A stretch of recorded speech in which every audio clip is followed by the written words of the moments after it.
Welcome to the Blue Monday podcast, discussing Ipswich Town, up or down, since 2015. I'm Richard Woodard, and you've joined us for another interview special, joining us one of the brightest prospects in ITFC Women's young squad in England Youth International, and now sponsored by Blue Monday, along with a group of our subscribers. Welcome, Lucy O'Brien. How are you? I'm very well, thank you. How are you? I'm good, and we've got joining us one of the friends of Blue Monday, who's part of our sponsorship, Matt Makin. Matt, how are you? Hi, Richard. Thanks for having me on. I'm very well, thank you. Looking forward to this. Yeah, good. You're usually on Kings of Anglia, aren't you? But we'll give you a pass. We'll let you off on this particular occasion. I like to get around, Rich. Oh, yeah, I've heard. First off, Lucy, there's two things I need to know. First off, last time I spoke to one of the squad, Laffy, I started calling her Abby, and she got really uncomfortable because footballers have nicknames. Do you have a nickname you'd like us to call you? No, just Lucy's fine. Lucy's okay, not Obi-Wan Kenobi or no, Lucio. That's Kieran's one, but sometimes the girls call me Obi, but I'm just Lucy. Obi. We'll go with Lucy. We'll stick with that. Also, it's been a busy few weeks off the field for you. Mocks because you're studying, and also you've been on the sidelines with a bit of injury. If you want to share an image of in the wars, getting into scraps, how's things in terms of your mocks? How do they go, and how's the injury? Talk to us about that. Mocks went really well, actually. I was happy with how they went, and injury wise, it was just the last 5 minutes of the Newcastle game. Went in for a tackle, landed badly on my wrist. It was quite swollen and bruised, so I went to A&E, and came that it was fractured. Quite frustrating, especially because I was in quite good form, and obviously I'd just come back from my other knee injury. A bit frustrating, but it shouldn't be too long. So hopefully I'll be back soon. Fingers crossed. And we'll talk about your goal scoring form, particularly of late as well, and how the season's gone in general. But let's start off with your career to date. So from the Cambridgeshire area and came through at MK Dons. Talk to us about your start in the game and how you ended up at Ipswich as well. Yeah, so I started off just at a local team, and then I think when I was about 11 or 12, I went to Cambridgeshire ACC. And I was there for a few years, and I stayed with my grassroots team whilst I was there. And then I also went to a boys team as well to just get a bit more experience with that physicality level. And then after a couple of years there, I went to MK Dons, which was an RTC, which was kind of another step up, training more regularly and having fixtures at the weekend against other RTCs. And then, I finished at MK Dons at under 16s and then came to Ipswich for under 21s. Great. RTC Regional Talent Club, is that right? Yeah. And how did the move to Ipswich come about? Because I guess at that time we would have been third tier, I guess. And MK Dons obviously have a women's team we know about as well. So what was the situation that brought you to Suffolk? Or at least to the team in Suffolk, I should say. Yeah, so I think when I was about 13, I was going to some regional camps. And I remember we got presented by, I think it was Mo Marley. She came in and did a presentation about how they were going to build make a club in Suffolk, which was going to be kind of a stepping stone from regionals to more senior steps in football, because in the East region, it's quite limited in terms of clubs, like WSL teams, for example. So we had that presentation, and then I obviously went to MK Dons, and I didn't think much more about it. But I was quite good friends with Zoe Barrett, and she's obviously a year older than me. So she looked into it when she finished at MK Dons, and then she moved to Ipswich, and obviously I was still talking to her about it, and she was explaining how good it was. And then I think my England coach got in contact with Joe, and I trained there for about half a season before I signed as a first-year academy player. Brilliant. And we spoke to Joe a few weeks ago, and he definitely, I mean, it's his third anniversary on the day that we're recording this as well. So it'd be interesting to get your thoughts on Joe as well. But but how he saw Ipswich as being having that opportunity in absence, as you say, of WSL or more advanced teams in the pyramids. And that's clearly a factor that's brought you here. Talk to us about Joe and your impression of and working with him. I can't really speak highly enough about Joe, to be honest, and all the coaches we have at Ipswich. I think the support we get both on and off the pitch is brilliant. And on the pitch as well, I think Joe's a fantastic person to learn from. He's got such great knowledge of the game. And I think since coming to Ipswich, I've really improved my technical ability on the pitch. And I think most of that has to go towards the coaching I've received and the support on and off the pitch. So, yeah, I'm delighted that I've got the coaches I have. And am I right in saying you started out as a striker as well, and kind of is that move to being more in a... Yeah, we asked Laffy this. I'll ask you this as well. What do you see your best position is? But is that something that's come about since the move to Ipswich? Yeah, I think I used to be a striker. I was a number 9 probably until I was about 15, 16. And yeah, certainly in more recent years that I've kind of moved back slightly deeper into the team. And I think... yeah, especially since joining Ipswich, I've kind of established that as my number 1 position. And I really enjoy playing there. I think you get more of the ball than if you're a number 9. And I think it's a position where you can make things happen, which is what I like to do on the pitch. Brilliant stuff. And you're in the academy squad notionally, but you've been involved in the first team. Matt's kind of got a question about that step. Yeah, so... obviously, you've played in the first team quite a lot recently and have certainly been scoring goals. How have you found the transition sort of from being in the academy squad to sort of being more involved with the first team and starting games, really? And another question as well, sort of what your match day rituals like as well? And has that sort of thing changed since you've moved up into the first team? I think the transition from the 21s to the first team is actually quite easy. In terms of there's a lot of continuity between both squads. The way we try and play is obviously very similar from the 21s and the first team. And we have, I think, most of the coaches work across both squads as well. So there's that continuity, which makes it a lot easier to kind of move between the two. And then we train together on Fridays as well. So even if you're with the 21 squad on a Friday, you're still seeing the practice the first team are getting for the weekend, which really helps if you're then called up to the senior squad. So I think in terms of the transition, it's really easy. And the standard's obviously a lot harder, and that is something that takes a while to adjust to. But yeah, in terms of the actual kind of mental side of the transition, it's quite easy. I think I try and focus on each game as though it's the same importance. And I don't try to change much, because I think if you have your set ways and if you have the same build up to a game, then you know that you've prepared as well as you can. And I think the senior games, they're more important in quite a lot of ways. So I think it's quite easy to maybe be daunted by that. But if I prepare the same way for each game, I know that kind of nothing changes, and then I think that's when I perform my best. So yeah, I don't think much changes between the 21s and first teams in terms of my preparation. And you don't tie the left boot before the right boot or anything like that? No, I don't have any superstitions, I don't think. Maybe subconscious ones, but certainly none that I go out of my way. Okay. You've not joined Bonnie's Red Bull Club, have you? No, I don't think I ever will, to be honest. Tell us about that, Matt. I'm not. Is this an exclusive, by the way? Because Bonnie spoke to Turnstile Blues, didn't she? Which is out this weekend. Do you want to briefly mention what you're talking about there?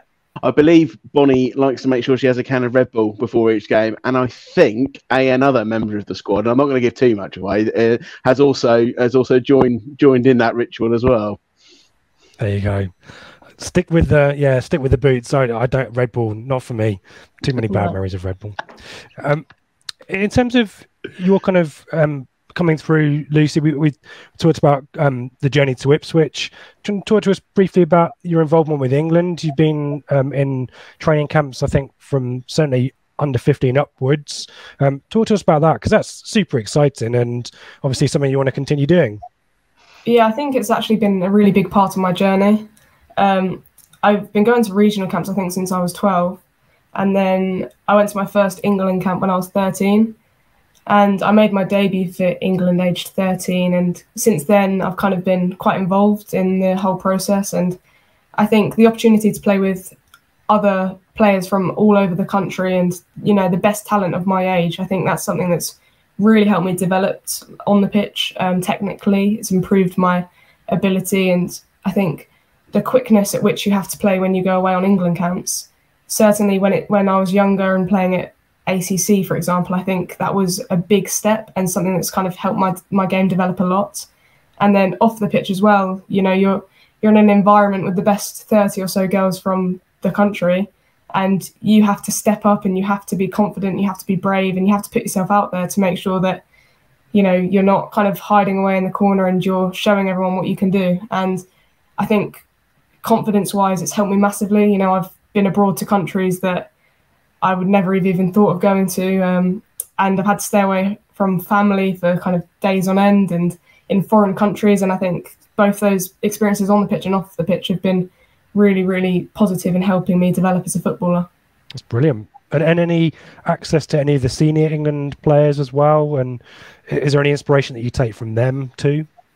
Yeah, so I remember when I was 13, at the end of our debut camp, we got our shirts presented by Karen Carney and Jill Scott, I think. So that was a really special moment because obviously we'd all made our debut for England, and to get presented with our shirts by two players that we idolised, I think that was amazing. And then there's times recently where I've been on camp and the senior lionesses have been on camp at the same times, and you know, you're walking around St George's Park and you might bump into one of them and they'll just stop and have a chat with you, just ask how your day's been, what you did in training. And I think little moments like that where you get to kind of interact with players that you've looked up to for so long, I think they're really important. That's brilliant. And am I right in saying, is it you or your family are Spurs fans?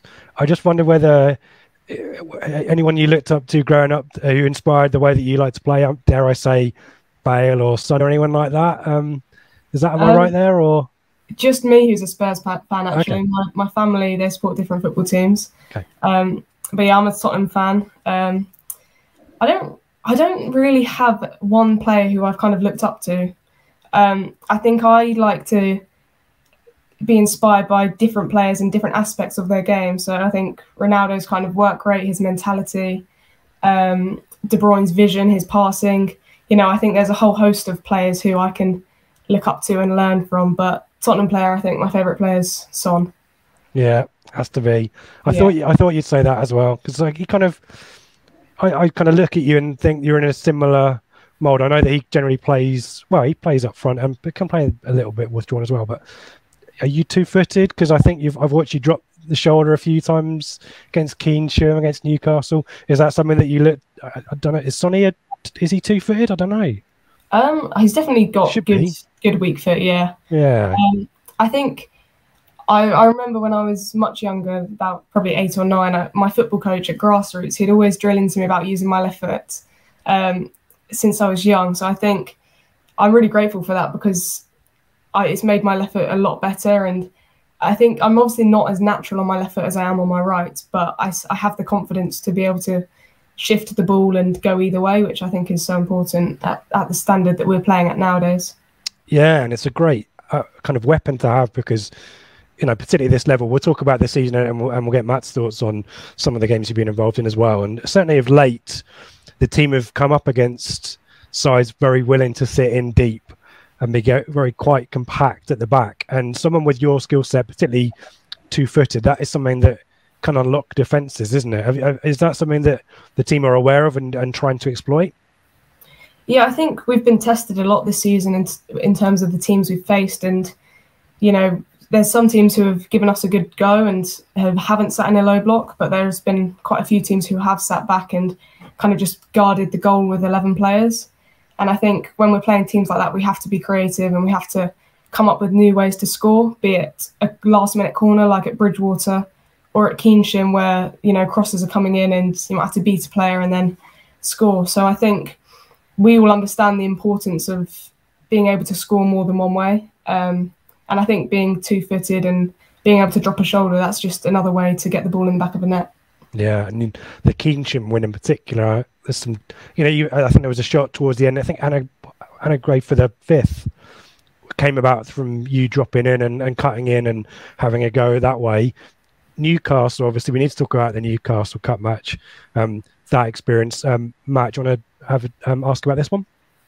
Yeah, thanks, Rich. I really want to ask about the goal. I mean, I went back and watched the highlights again earlier this afternoon, and it was really, really impressive. Not only the strike itself, but the way you've latched onto the clearance. Not all that much distance between you and the ball as well, and you just seem to very sort of calmly get yourself into position, and then absolutely sort of bury it in that top corner. I mean, how kind of confident were you sort of when the ball left your foot that right, that's going in? I actually thought it might have been going over. It was one of those where the ball kind of rose and then it dipped just in time. But I was in the right position. I was on the edge of the box. I wasn't able to get up and support play, so I was kind of waiting on the edge for anything that might come out, and the clearance came straight to me and I managed to shift the ball. And then with my left foot, it's not so much about placing it, it's more about making a clean contact and getting good power behind the ball. And I was able to do that. And yeah, there was a moment where I thought it might have been going over, but it dipped in time. And yeah, I was delighted. Making a match-winning contribution like that's the only goal in that match. Got us through to next round. It looks like maybe the injury will prevent you from taking part in the Southampton game, but maybe, fingers crossed, the next round. How exciting is it to be part of? Were you part of the previous 5th round tie at City? Maybe was that before you joined the club? Were you around for that? I was training with the squad at that point, but I hadn't signed, so I was kind of in and around the team when they were going through that, and it was really special to witness. But I think this time being a part of it, it's even more exciting. Yeah, and is there a different buzz around the place, particularly because obviously the league program's pretty relentless? Are you able to put that to one side, or is it just? I mean, Southampton a rival for the top spot, aren't they? Is it different dynamic that much maybe to the Newcastle one? Yeah, I think any FA Cup run is so exciting, and I think it's nice to not have the pressure of the league. I think it's a different type of pressure. It's not the kind of relentless getting 3 points every week, but it's you've got 90 minutes to make a difference and ultimately get through to the next round. And I think that's a pressure that this season we've thrived off. And I think we've been able to meet every challenge so far.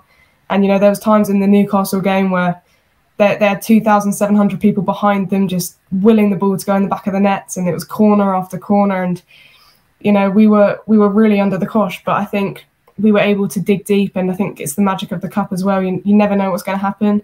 And we've got Southampton, obviously, in 2 weeks, and it's going to be a very exciting game, and they're our league rivals, so it will feel more like a league game, but I think, it's the FA Cup. Anything can happen, and I think we're going to be really ready for it. Yeah, it's a real positive marker, Dan, if we can win that, because there's another game against Southampton at home in a. Yeah, it is, because we would have played them 4 times by the end of the season, wouldn't we? So it does set a marker. And you mentioned it at the start. How important is it to pack out the gold star? It definitely helps. I think, there's that saying that the fans are the 12th man, and I think it's so true. When you're on the pitch, you can feel it. You can feel the atmosphere. You can feel the fans behind you, and it just gives you that extra boost of confidence to go and win the game. And the Southampton FA Cup game is going to be massive, and if we can get as many fans down there as we can to really support us, I think that could be the edge that helps us win the game. Yeah, the game's been tight so far. That League Cup tie in the season was super tight. So definitely. We'll have plenty more information about how folk can get involved in the games coming up and True Blue and all that kind of stuff next week. Kieran Stanley's always on the pod talking about that as well. But, you've heard it from Lucy direct there, how important it is packing out the stadium. So get involved in that. Let's just finish off by talking about the rest of the season. I do need to ask you about your debut, first and foremost, though. That goal, was it Hounslow, I think, on the opening day? Yeah, I made my debut last season against in the FA Cup, but this season this was my league debut against Hounslow. And your goal on your debut as well. I mean, that you mentioned working on your left foot. That was a run down the left hand side. I mean, you cut in, I think, for the finish, didn't you? But talk to us about that. And as a number 10, I guess you just go for it, do you not? I mean, you have to, you've got you're 2-footed as we've said, but I just can't imagine as a muggle. I have no idea the kind of what's going through your brain when you're kind of making that run, because it's from our own half, isn't it? From your own half? Yeah, I think I came on in that game, I think around the 60th minute or so, and I think it was quite a nice game to come on in. We were already 4-5-0 up, I think, and Joe had kind of just said to me, just go on and enjoy it, and that's what I did. And I think Laf actually played the ball to me, and I received the ball on the half turn, and I was in quite a tight pocket, so I think the only way to actually get out of that pocket was by beating a few players. So I don't think I had much choice. And then, once I'd got up to kind of full speed, it's almost like there's no stopping me, and I just kept going, and I beat another one. And then I think because I'd kind of run the full length of the pitch, I didn't have much support. So then I just thought, well, I might as well go the whole way now. And yeah, fortunately, I was able to put it in the back of the net. That's brilliant. And there comes a point where defenders don't want to touch you, do they? Particularly as you're starting to get towards the penalty area. So yeah, amazing goal. We'll share I think we retweeted that a few weeks ago. We'll retweet that again because an amazing goal, that one. Talk to us about the rest of the season then. Team currently top of the league, albeit teams chasing us with games in hand. It's such a tough division though. So what's your hopes for, I guess, the FA Cup and the league for the end of the season? Yeah, I think we've got 9 games left now. Obviously with the Crawley one being rearranged. And I think every point counts. And we all know how important it is. Our main goal is promotion. And that's what we've been working all season for. And we've had a couple of weeks now where we haven't quite got the results we wanted. And I think it's just reinforced to us how important it is to put in good performances every week. Finding a way to win as well, like with the MK Dons game, obviously the conditions weren't the best, and it's games like that where we need to find a way to win, and that's really kind of what our focus will be going into the last few games of the season, just ensuring we play as best as we can, and if we play how we know we can to the best of our ability, then I think the rest will sort itself out. And then we can't think too much about what other teams are doing. We know that if we get as many points as we can, then at least we've tried our best and we've done as much as we can. And I think that's the main thing. I think if we come away from this season knowing that we've played to the best of our ability and we've put in solid performances, then I don't think anyone can take anything away from us. Brilliant. Yeah. And then in the FA Cup as well, we've got Southampton. If we beat them, then you never know. The next round we could get Coventry or West Brom. And then we could be looking at an FA Cup semi-final. So we never know what's going to happen. It could be unbelievable. Exciting times. That's what we want, Matt, isn't it? Absolutely. Doesn't that be amazing? Away trip to the Midlands. That'd be great for me, yeah. And personally as well, you've still playing for the academy side and making first-team appearances as well. Presumably, you're looking to be, a lot of players turned pro last summer. Hopefully the club will continue that and maybe promotion will give it even more opportunity for that. Presumably that's your personal aim, is it? Yeah, I think so. I mean, once I'm back from injury, it'll be about getting more minutes in the academy team, continuing my development and performing for the first team when I get the opportunity, and just being able to help the team, like I said, put in good performances. And yeah, at the end of the season, hopefully I'll have a good offer on the table, and it could be in the Championship, which would be unbelievable. Any message for Lucy as well on behalf of the group? So there's nine of you guys who are part of the sponsorship as well. There's a lot of pride, isn't there, Matt, with what Lucy's doing in the team? 100%. So much pride. We're all incredibly proud to be sponsoring you, Lucy, and just keep doing what you're doing. It's real pleasure to watch you play for town. Thank you for all the support as well. I will just say I really appreciate it. Yeah, and I'll echo that, and just summing up as well, what Matt has said. Yeah, and we were all unanimous that you were the one to pick Lucy because we've watched your progression, and we know the goals, we've seen the goals, but keen from Newcastle late, we know that you've got that talent and ability, and we're really keen to see both you and the team try and get as far as you can this season. Whatever happens, it's been an amazing journey so far. All that learning, and on behalf of the podcast team as well, all the best. Good luck with the wrist and the recovery for that, and good luck for proper exams when they come around, presumably towards the summer as well. And we'll be rooting for you and the team for the rest of the season and beyond. Thank you.